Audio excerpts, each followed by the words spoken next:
देखो आज हम बात करते हैं कैसे। सोच लो ये डोरी है, ठीक है, ये अडेप्टर है, ठीक है, ये एक अडेप्टर है। मैं आपसे कहूँ कि इस अडेप्टर में मैं 16 सेकंड तक इस अडेप्टर में मैं इस केबल के जरिए, इस डाटा केबल के जरिए इस अडेप्टर में 16 सेकंड तक इस अडेप्टर में इस केबल के जरिए मैं 1 एम्पियर धारा इसमें लगातार बहा रहा हूँ। 1 एम्पियर इसमें धारा प्रवाहित की गई 16 सेकंड तक लगातार इस डाटा केबल के जरिए। और मैं आपसे पूछूं, बताओ 16 सेकंड तक 1 एम्पियर धारा इसमें प्रवाहित करने के लिए कितने इलेक्ट्रॉन लगे? तो आप कैसे बताओगे? तो देखो बड़ा आसान है। इलेक्ट्रॉनों की संख्या डिपेंड करती है, हम जानते हैं विद्युत धारा इलेक्ट्रॉन के विपरीत दिशा में जाती है। देखो सबसे पहले तो आपको ये समझना है, हम जानते हैं धारा बराबर होता है I बराबर Q अपॉन T। आवेश में प्रवाह की दर, आवेश के प्रवाह की दर क्या बोलते हैं उसको? धारा कहते हैं।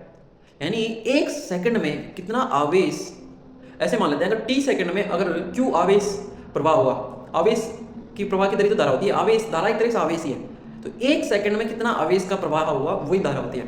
तो धारा का सूत्र क्या हो गया? I बराबर Q अपॉन T। अब लेकिन आवेश क्या होता है? आवेश यानी Q क्या होता है? देखो Q भी बड़ा आसान है। Q का ही है, Q मतलब Ne। Q होता है आवेश, और वो आवेश होता है 1 इलेक्ट्रॉन पर आवेश होता है 1.6 गुणा 10 की power minus 19 coulomb. An electron पर आवेश होगा Ne, यानी Q बराबर Ne, राइट। अब यहां से क्या होगा? देखो Q बराबर Ne तो हो गया। अब देखो आगे क्या होगा कि अब हम रखेंगे यहाँ पर I बराबर Q अपॉन T में Ne अपॉन T, तो T गुणा I बराबर Ne। n का मान हमें निकालना है, E का हम भाग दे देंगे 16 गुणा 1, 16 यानी T, 1 यानी एम्पियर, तो 16 अपॉन 1.6 गुणा 10 की पावर माइनस 19, 1.6 का भाग देंगे 16 में तो आ जाएगा 10, 10 की पावर माइनस 19 ऊपर जाएगी तो 19 1 20, दैट्स सिंपल। अब हम और बेसिक से समझते हैं वास्तव में धारा है क्या। तो देखो धारा को हम डिफाइन करते हैं आवेश में प्रवाह की दर से। हमें ये लगता है कि आवेश में प्रवाह की दर, कि आवेश वो होता है, आवेश धारा एक तरीके से आवेश ही है। आवेश यहाँ से इस सिरे से यहाँ तक गया, तो यानी यहाँ से यहाँ तक धारा बही, ये है। अब आवेश होता है इलेक्ट्रॉन के ऊपर, तो बेसिकली क्या होता है कि जब भी यहाँ से हम धारा भेजेंगे यहाँ तक, किसी भी छोर तक भेजेंगे इसमें धारा, यहाँ से धारा यहाँ तक, तो क्या होगा कि यहाँ से कुछ आवेश जाएंगे और वो यहाँ पहुँचेंगे, और वो जितने आवेश गए वो आवेश होता है, ठीक है। तो अब मान लें हमें यहाँ पर 2 आवेश होता है इलेक्ट्रॉन के ऊपर, ठीक वैसे ही जैसे आरबीसी के ऊपर होता है ऑक्सीजन मॉलिक्यूल्स, वैसे ही ठीक वैसे ही जैसे आरबीसी के ऊपर होता है ऑक्सीजन मॉलिक्यूल्स। तो मैं यही समझ लो कि ये एक हमारे शरीर की एक ब्लड वेसल्स है, ठीक है, ये हमारे शरीर की एक ब्लड वेसल्स है, और आरबीसी एक इलेक्ट्रॉन है, इलेक्ट्रॉन को हम आरबीसी समझ सकते हैं, और इलेक्ट्रॉन के ऊपर यानी आरबीसी के ऊपर जो 4 ऑक्सीजन मॉलिक्यूल्स हैं वो आवेश है। आरबीसी में हीमोग्लोबिन है, हीमोग्लोबिन में क्या है हीमोग्लोबिन में ऑक्सीजन। वैसे ही यहाँ पर इलेक्ट्रॉन को हम एक आरबीसी समझ सकते हैं, और उस पर जो आवेश है वो है oxygen molecule.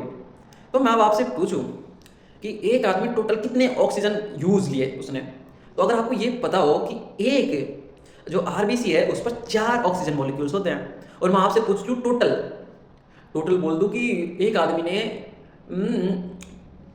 1000 oxygen molecules use किए, ठीक है, तो बताओ उसने एक सेकंड में 1000 ऑक्सीजन मॉलिक्यूल यूज किए उसकी बॉडी ने श्वसन के दौरान।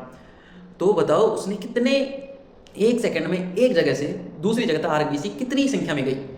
तो देखो आपको पता है कि अच्छा एक आरबीसी 4 लेकर जाती है, एक आरबीसी 4 ऑक्सीजन मॉलिक्यूल लेकर गई है, यानी 4 का भाग मैं दे दूँ 1000 में तो आ गया कितना 250, यानी 1 सेकंड में 250 आरबीसी गई वहाँ पर, 250 आरबीसी 4 ऑक्सीजन मॉलिक्यूल लेकर गई। इसकी वजह से एक जगह से दूसरी जगह 1000 ऑक्सीजन के मॉलिक्यूल्स पहुंचे। अब ठीक यही कॉन्सेप्ट हम धारा में लगाएंगे।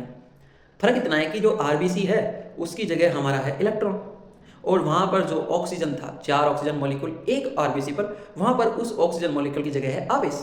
वहां पर ऑक्सीजन मॉलिक्यूल्स की संख्या 4 थी, यहाँ पर आवेश का मान 1 इलेक्ट्रॉन पर 1.6 गुणा 10 की पावर माइनस 19।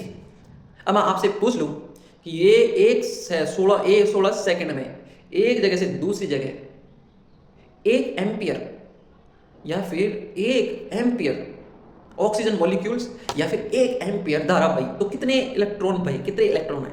तो देखो तुम्हें पता है कि अच्छा 1 एम्पियर Q बराबर नहीं होता है, अच्छा, 1 एम्पियर धारा भाई और 16 सेकंड तक भाई, तो क्यू बराबर आई टी होता है, तो इससे तुम निकाल लोगे टोटल मॉलिक्यूल्स कितने हुए। टोटल मॉलिक्यूल्स हुए 16। 1 एम्पियर को 16 से गुणा कर देंगे तो 16, टोटल मॉलिक्यूल 16। अच्छा, तो टोटल मॉलिक्यूल 16 है, टोटल आवेश का मान 16 है।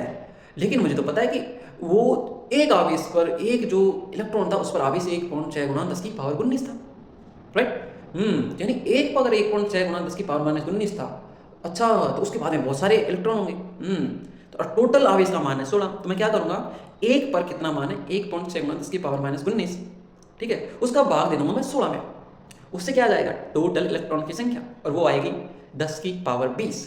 यानी 16 सेकंड तक एक जगह से दूसरी जगह 16 कूलाम आवेश, एक सेकंड तक 16 10 की पावर 20 इलेक्ट्रॉन 1.6 गुना 10 की पावर माइनस 19 कूलाम आवेश आवेश ले लेकर एक जगह एक गड्ढा कर दिया, और उस टोटल गड्ढे पर मिट्टी आई 1.10 की 16 कूलाम।